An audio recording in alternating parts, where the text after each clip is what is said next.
Earthquakes strike Sichuan and Shandong regions. Strange phenomenon in various parts of China. Sudden swell of river in Sichuan kills 7 people in Jiangxi. The Jiangxi bus collided with a large truck. The hospital said many people were killed on the spot. China seeks public input on facial recognition regulations amid skepticism. US sanctions have stopped China from producing advanced chips.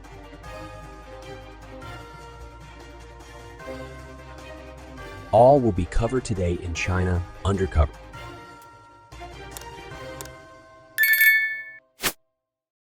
Earthquakes strike Sichuan and Shandong regions.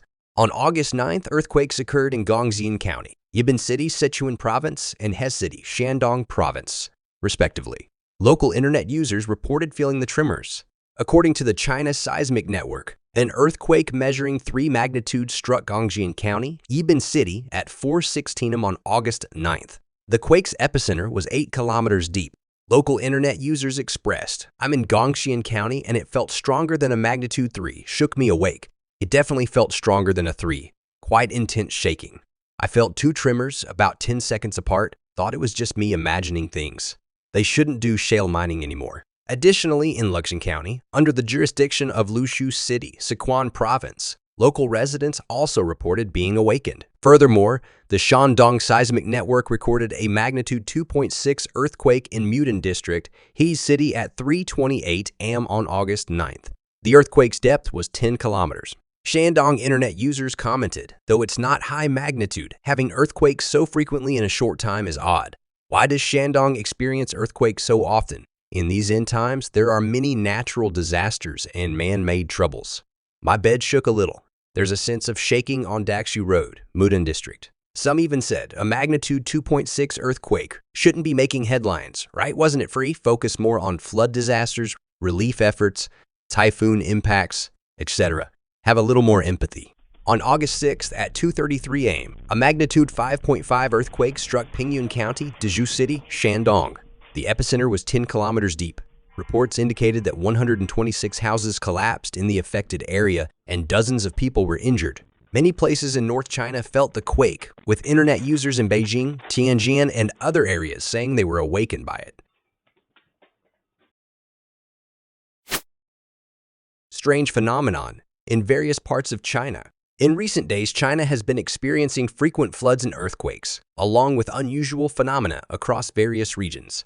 Sudden water eruptions occurred in multiple areas of Hebei Province, while the sky turned an eerie red in Heilongjiang. In Yunnan, swarms of swallows were seen flying chaotically and fish were leaping out of the water. Snow fell in several parts of Hebei in June, leading to concerns that these might be omens of an impending catastrophe. Couple videos show that after heavy rainfall, on August 8th, water continued to surge from the ground in various Hebei regions, including Jiangxi City, for 3 consecutive days, emitting hot steam. The same phenomenon was observed in many other areas, such as Kuatu Village in Henan Waihu City and Muhutong Village in Xinxiang City, where fountains formed along riverbanks after heavy rain. Unusual occurrences weren't limited to the ground. They extended to the sky. Videos depicted a densely clouded sky over Zhangjiakou, Hebei on August 7th, resembling a scene from an apocalypse.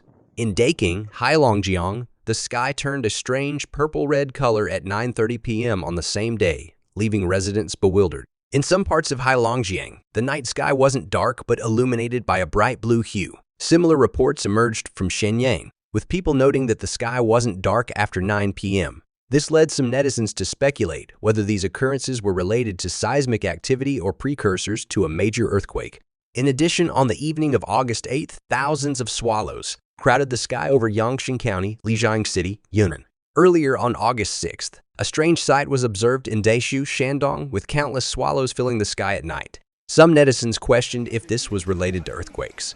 On the same day, in Kunming, Yunnan, large schools of fish leaped out of Jiangxi Lake after a period of heavy rain. Netizens remarked that such behavior was reminiscent of the period before an earthquake, citing the Tangshan earthquake as an example. Feeling a bit scared, the fish in Jiangxi Lake are leaping unusually high. Netizens commented that a similar phenomenon occurred before the Tangshan earthquake. I just saw fish leaping in Jiangxi Lake, and snakes were running around the train station. Now the birds are flying chaotically. It's really frightening. I hope there won't be an earthquake. Following a magnitude 5.5 earthquake in Sichuan County, Dezhou City, Shandong on August 6th. Earthquakes occurred again on August 9th in Jiangxi County, Yibin City, Sichuan, and He City, Shandong. Netizens expressed concern that these frequent earthquakes might be indicating a larger quake to come. Additionally, on the night of August 7th, snow fell in Jiangxi County, Langfang City, Hebei. 2 days earlier, on the morning of August 5th, snowflakes also fell in Pingshan, Hebei. Mainland netizens remarked, "Snow in the 6th lunar month? This must be a serious injustice." Another netizen responded, "This isn't just a matter of one or two individuals. These strange events might be a warning that something big is coming. All we can do now is speculate and hope for the best." Sudden swell of river in Sichuan kills 7 people in Jiangxi. On the morning of August 9th, popular photo spot along a river in Yan, Sichuan suddenly experienced a surge of water, sweeping away multiple individuals. As of now, the incident has resulted in 7 deaths and 4 people rescued. According to a report by CCTV News, on the morning of August 9th, more than 10 tourists were taking photos at the Yusamba Scenic Area in Yokin District, Yan, Sichuan, when they encountered a sudden surge of water that swept several people away. Currently, 7 people have been confirmed dead and 4 people have been rescued. Local authorities are conducting ongoing search and rescue efforts. A local merchant near the scene told Jimo News on the afternoon of the 9th that the water level at the Yusamba Scenic Area is usually not high, and many people come to take photos and enjoy the scenery. However, the river suddenly experienced a surge of water in the morning, sweeping away some tourists. At present, it is not possible to approach the riverbank, and police and relevant departments are conducting search and rescue operations. Video footage shows multiple people struggling in the swift river waters, with a woman on the riverbank shouting desperately, "Quick, save them!" In response, some mainland Chinese netizens pointed out there were loopholes in the management of the scenic area. There was monitoring downstream, but they didn't consider the possibility of a sudden influx of water from upstream. A similar tragedy occurred in Sichuan last year. On August 13, 2022, at 3:30 p.m., a flash flood occurred in Longkou Gully in Longminshan Town, Pingzhou, Sichuan. Tourists who had not evacuated from the river were swept away by the flood, resulting in 7 deaths and 3 injuries. The Jiangxi bus collided with a large truck. The hospital said many people were killed on the spot. According to Hongxing Video's report, on August 8th, a traffic accident occurred near Lai Taofia Gio village in Yang County, Shangrao City, Jiangxi Province. A collision between a passenger bus and a truck resulted in multiple casualties. Yang County People's Hospital responded on the 9th that several passengers died on the scene. The hospital treated 16 injured individuals, one of whom died despite rescue efforts, and several critically ill patients are currently under treatment. Yiyang County Traffic Police Brigade stated that the cause of the accident is under investigation. A video published by China News Weekly shows a passenger bus horizontally parked on the road, with its front lodged onto the truck. The bus sustained severe damage and the front end was completely destroyed, with passengers lying motionless on the ground. Nearby villagers reported multiple casualties among the passengers on the bus, stating there were many people on the shuttle bus. The injured individuals have been taken to the hospital for treatment.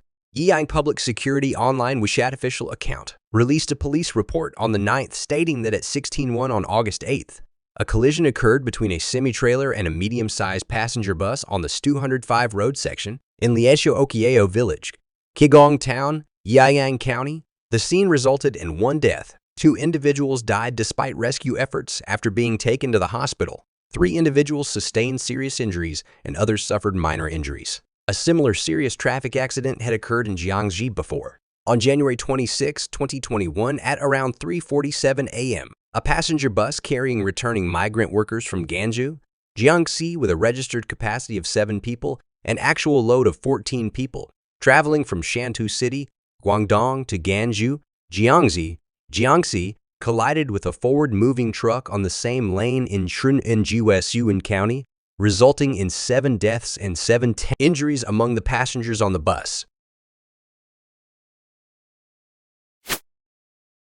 China seeks public input on facial recognition regulations. Amid skepticism, Caption from May 6 to 8, 2019 during the Second Digital China Construction Summit in Fujian, Fujian Province. Facial recognition technology is displayed on a screen, capturing the attention of visitors. China's National Cyberspace Administration released an announcement on Tuesday, August 8th, soliciting public opinions on regulations for the use of facial recognition technology. The newly unveiled regulations on the safe application of facial recognition technology consist of 25 provisions.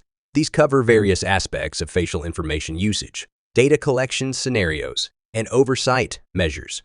One key provision states that processing facial information using facial recognition technology should require individual consent unless exempted by laws and regulations. It is also mentioned that no organization or individual should employ facial recognition technology to analyze sensitive personal information such as race, ethnicity, religion, health status, or social class.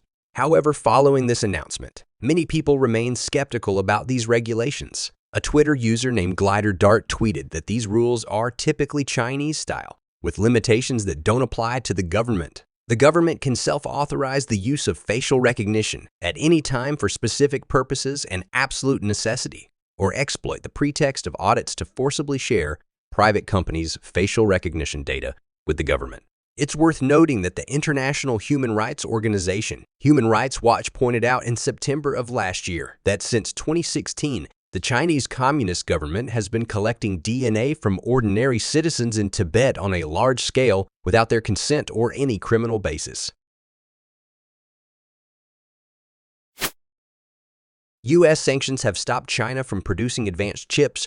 The Biden administration is reportedly considering further tightening technology export controls on China's artificial intelligence chip industry, while China's advanced semiconductor chip technology development has faced hurdles due to U.S. export restrictions. Its capacity for producing low-end chips has increased with government financial support. Concerns have arisen among U.S. and European countries that, supported by non-market means, China-made traditional chips could flood overseas markets.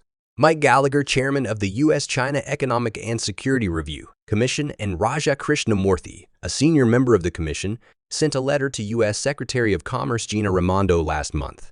They called on the U.S. government to further strengthen export controls on China, cutting off China's access to high-end AI chips produced by companies like NVIDIA, AMD, and Intel.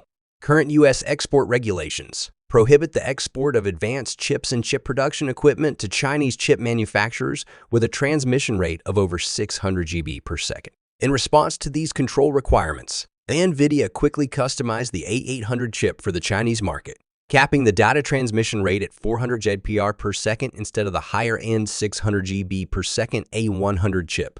NVIDIA stated that the 800 meets the technical requirements for AI system development.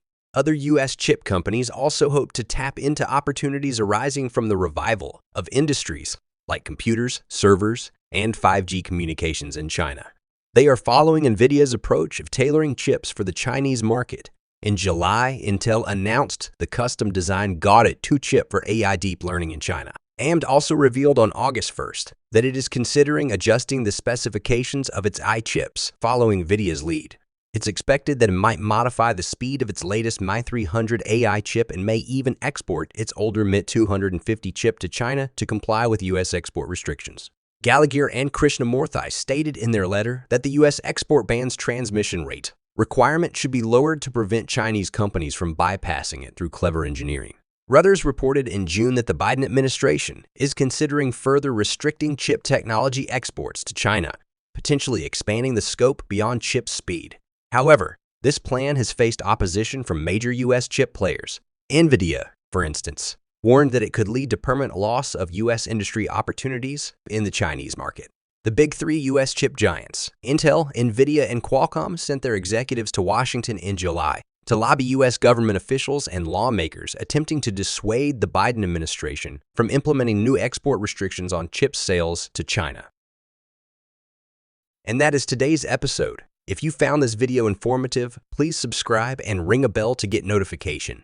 Thank you for watching and see you next time.